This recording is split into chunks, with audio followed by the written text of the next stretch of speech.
Coming up on Vegas Nation Gameday, back at home for the first time since Week 7. The Raiders' offense has taken a hit as the team prepares for the Indianapolis Colts. It's obviously a hit. Hunter's a big part, same as Darren. That's how this game goes. I've been on teams where I've lost 4 or 5 captains in one season. Your Week 10 Raiders preview coming up right now on Vegas Nation Gameday. Powered by the Las Vegas Review-Journal, this is Vegas Nation Gameday, presented by D&R House of Diamonds, making luxury affordable. Located in the One Summerlin building in downtown Summerlin.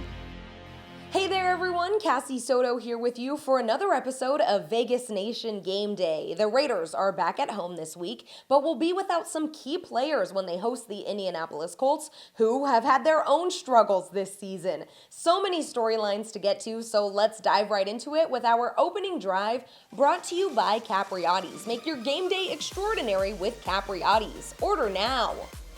Las Vegas Review-Journal sports columnist Ed Graney joining me now. Ed, we have to start with some bad news for this Raiders offense, and that is the fact that both tight end Darren Waller and wide receiver Hunter Renfrow were placed on injured reserve, meaning they'll miss at least 4 weeks. These are two guys that the Raiders dished out the big bucks for at the beginning of the season, and for various reasons have not seen very much production from either player. No, they haven't, and it's bad news for the Raiders. Waller with the hamstring. Now Hunter Renfrow reportedly has an oblique strain. What it means is they both go on IR. They can't come back for at least 4 weeks. You can start with Renfrow. He had the concussion, hasn't really produced as the level you'd think he would. So this oblique strain, hadn't heard about this one, but obviously it was serious enough to put him on IR. Waller, we know about. He's had these hamstring issues since training camp, right? Signed the big deal, as you said, Cassie, and now he's on IR. Hasn't played in 3 weeks. So, this is not good. Waller also, by the way, has a $75,000 bonus for each game he's active. So he's losing some money in this situation.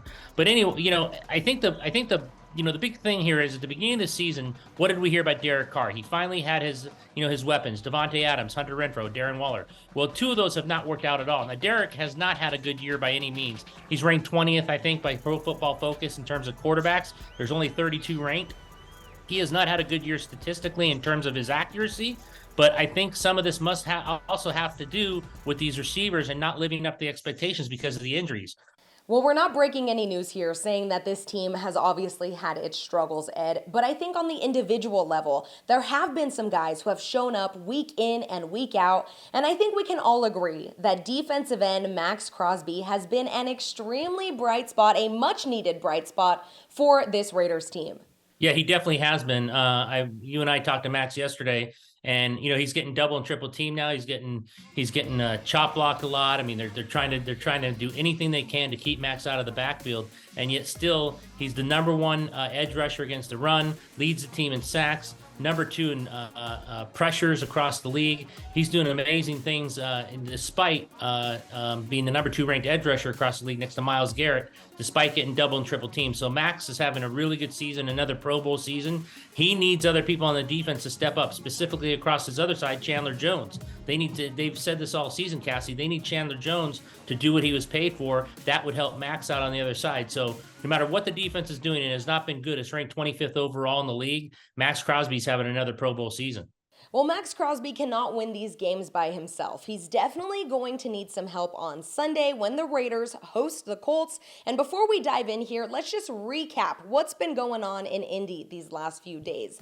They lost to the Patriots 26-3 on Sunday, and then on Monday, they fired head coach Frank Reich and named Jeff Saturday the interim head coach. Saturday, of course, has deep history with the Colts, won a Super Bowl with them, and is a 6-time Pro Bowler. Ed, I've listened to multiple Colts players' interviews, and they're excited for this opportunity. They talk about Saturday's energy and his passion for this team, and I'm seeing some similarities here, throwing it back to the time when the Raiders named Rich Bisaccia the interim head coach. The players loved Rich Bisaccia, they still do, and they really played their hearts out for him. If the Raiders are not careful, I have a feeling the Colts could come into Allegiant Stadium and maybe do the same thing. Yeah, they really could. Different, Rich had NFL coaching experience. Jeff does not. The highest he's ever coached is high school. So here's the thing about Jeff Saturday. I don't know what kind of coach he's going to be. It was a very strange hire. But the one thing, like you said, Cassie, is he's going to walk in that room and demand respect as a player. They know he was a great player. They know he knows football. They know he's going to be fired up. They know he's going to be passionate. Now, what does that mean come Sunday?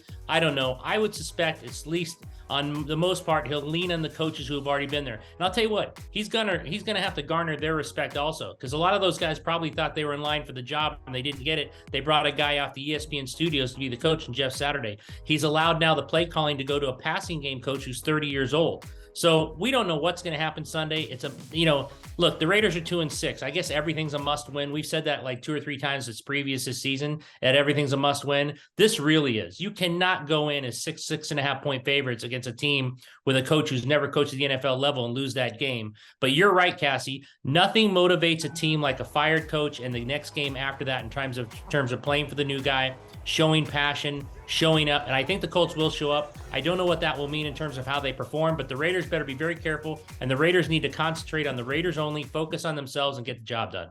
Flip the Field, brought to you by South Point Sportsbook. Download the app at southpointsports.com. Without question, the Indianapolis Colts have been through their share of struggles as of late, starting off with the firing of Frank Reich and then this week's hiring of Jeff Saturday. The hiring of ESPN analyst Jeff Saturday has come under scrutiny as of late, since the former offensive lineman has no experience in the NFL as a head coach. He responded to that criticism during his press conference this week with passionate commentary. I have no fear about, are you as qualified as somebody else, bro? I spent 14 years in a locker room. I went to playoffs 12 times. I got 5 dudes in the Hall of Fame that I play with. You don't think I've seen greatness? You don't think I've seen how people prepare, how they coach, how they GM, how they work? I mean, won Super Bowls, been to 2. Like, here's the deal, man. None of us are promised a good job. I may be terrible at this, and after 8 games, I'll say, God bless you. I am no good. I may be really good at it. I got no idea, but I dang sure ain't gonna back down. Will the return of Jonathan Taylor be enough for this 3-5-1 team to make their mark? After all, they're really only 2 games out of first place in the AFC South, where the Tennessee Titans lead with their 5-3 record. Quarterback Sam Ehlinger, he only posted 43 yards, was sacked 9 times, and had 1 interception against the New England Patriots. He will remain under center and with the new play caller in Parks Frazier. The bright spot for this offense in Week 10 is that star running back Jonathan Taylor looks to be back on track to return after logging full practice sessions. Taylor had been out with an ankle injury. His return will certainly help to alleviate some pressure on Ehlinger offensively, but the Colts have also struggled in the red zone. Right now in the NFL, they are 31st in that category. When it comes to analyzing the Colts defense, this is going to be an interesting matchup, considering that the defensive coordinator spent the 2021 season with the Raiders. That's right, Gus Bradley and his cover 3 scheme, and Yannick Ngakoue as well. He's on the other side of the fence and will now face off against the Raiders offensive line. Of note, the Colts have only allowed 1 opponent all season to score more than 20 points in a single game. If this Colts defense can find ways to create opportunities, after all, they've got 6 forced fumbles and 4 picks on the season, and keep this game within range, this could be a very interesting matchup where the Raiders offense is concerned, especially knowing now that the Raiders will be without Hunter Renfrow and star tight end Darren Waller in this game. How much will Gus Bradley be able to capitalize on that? If the Raiders defense can't contain running back Jonathan Taylor, expect this to be a long day for the Raiders and for the heat to go all the way up at Allegiant Stadium. A lot of news on the injury front this week for the Raiders, but not very much activity on the injury report on Friday ahead of Sunday's game against the Colts. 2 key players put on injured reserve, Darren Waller and Hunter Renfrow. Both will miss at least the next 4 games, and maybe assess where the team is at the end of those 4 games to decide whether or not to bring them back and risk future injury. And of course, Blake Martinez, coming off a big game for the Raiders last week, decides to retire, so he's not going to be available either. But in terms of the players that are still on the active roster, it's only Denzel Perryman with any kind of status this week. The linebacker is questionable. He's able to get in a couple of limited practice sessions. If he's not able to go, some young players, including Luke Masterson, will be called upon because Devon Diablo also was placed on injured reserve this week. So a lot of opportunities there. Curtis Bolton, a linebacker that got elevated to the active roster as well. So plenty of opportunities there for some of the younger players to perform at linebacker, especially if Denzel Perryman is out. On the other side, all kinds of injuries for the Colts. But Jonathan Taylor, the running back, no designation for him. He will return. Shaq Leonard, their defensive star, has been slowed all year. He will not play. Looks like he might shut it down for the year as well. With your injury report, I'm Adam Hill. DNR House of Diamonds is Las Vegas's elite private office jeweler, the perfect bridge between internet pricing and a traditional brick-and-mortar jewelry store. We specialize in loose diamonds, natural and lab-grown, engagement rings, fashion jewelry, custom design, and jewelry repairs. We operate by appointment in our beautiful offices in the One Summerlin building, downtown Summerlin. Our great relationships with the world's largest diamond wholesalers and our low overhead saves you hundreds, if not thousands, on your purchase. With Capriotti's, game day is always extraordinary. Fuel your passion with our award-winning cheesesteaks, in-house oven-roasted turkey, and classic subs. Or create a fan frenzy with our catering trays that are perfect for any crew. At Capriotti's, we deliver extraordinary to you. Welcome back to Vegas Nation Game Day. Cassie Soto here with you. As we've discussed, the Raiders offense has taken a big hit with the news that both tight end Darren Waller and wide receiver Hunter Renfrow were being sent to injured reserve, but the show must go on, and it's time for everyone to step up. I mean, it's obviously a hit. Hunter's a big part, same as Darren. That's how this game goes. I've been on teams where I've lost 4 or 5 captains in one season, and it's unfortunate, but the season doesn't stop. We had a pandemic. The season didn't stop. Losing guys, the season won't stop. So the next guy has to be willing and ready to step up and be prepared, and that's why we do practice. That's why we do training camp, so guys are always ready. And when those guys are healthy and back, we'll be ready to welcome them back. Every coach deals with this, where you have the question marks at the beginning of the week.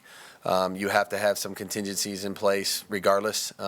You do that anyway because somebody, there's a chance that somebody's going to go down in the middle of the game anyway.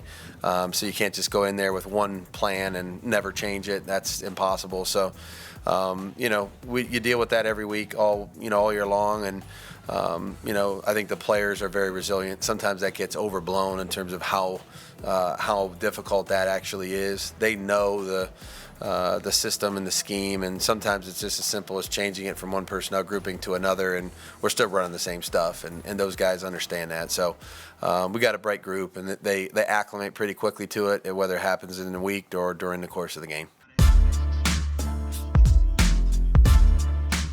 The second half of the season begins for the Raiders on Sunday against the Indianapolis Colts, and with it, an opportunity to face a rookie head coach and the NFL's worst offense. Through 9 weeks, the Colts are dead last in scoring, averaging a paltry 14.7 points per game amid turnover at coach and quarterback. The Colts are 27th in yards per game, averaging 315.1, albeit mostly without star running back Jonathan Taylor, who's missed 3 games with a lingering ankle injury. The passing offense, however, is 12th with 228.4 yards per game. Look closely, though, and those numbers are a little deceiving. Former starter Matt Ryan averaged 286.9 passing yards per game, but new starter Sam Ehlinger has been good for a mere 152 passing yards per game in his 2 starts since Ryan was benched. Ehlinger has yet to throw a touchdown this season, and he's quarterbacked an offense that registered 121 yards last Sunday without converting a single third down. That yardage total is the fewest by any NFL team in a game this season, and the fewest for the franchise in the last 25 years. Additionally, the Colts are dead last in giveaways per game and opening drive points, having not scored once on a single first drive this season, and no team allows their quarterback to get sacked more per game than Indianapolis, which yields 3.9 per game to rank 32nd. We'll see how the Colts fare Sunday against the Raiders and their 28th ranked scoring and total defenses. I'm Sam Gordon, and that's the story by the numbers. Let's get a look at the lines with sports betting columnist for the Las Vegas Review-Journal, Todd Dewey. Thanks, Cassie. The line on the Raiders-Colts game this Sunday at Allegiant Stadium has been on a roller coaster ride. The Raiders opened as 6-point favorites, and the line inched up to 6.5 Monday when the Colts named Jeff Saturday their interim coach after it fired Frank Reich. But the consensus line dropped to 4.5 on Thursday when the Raiders placed tight end Darren Waller, wide receiver Hunter Renfrow on injured reserve, and Colts running back Jonathan Taylor was a full participant in practice. Sharp bettors are all over Indianapolis, taking it at +6.5, +6, and +5 at the South Point Sportsbook and the Westgate Superbook. Circa also took sharp money on the game to go under the total, which is at 41.5. Ticket counts clearly favor the Raiders at station casinos, where 76% of the bets are on them.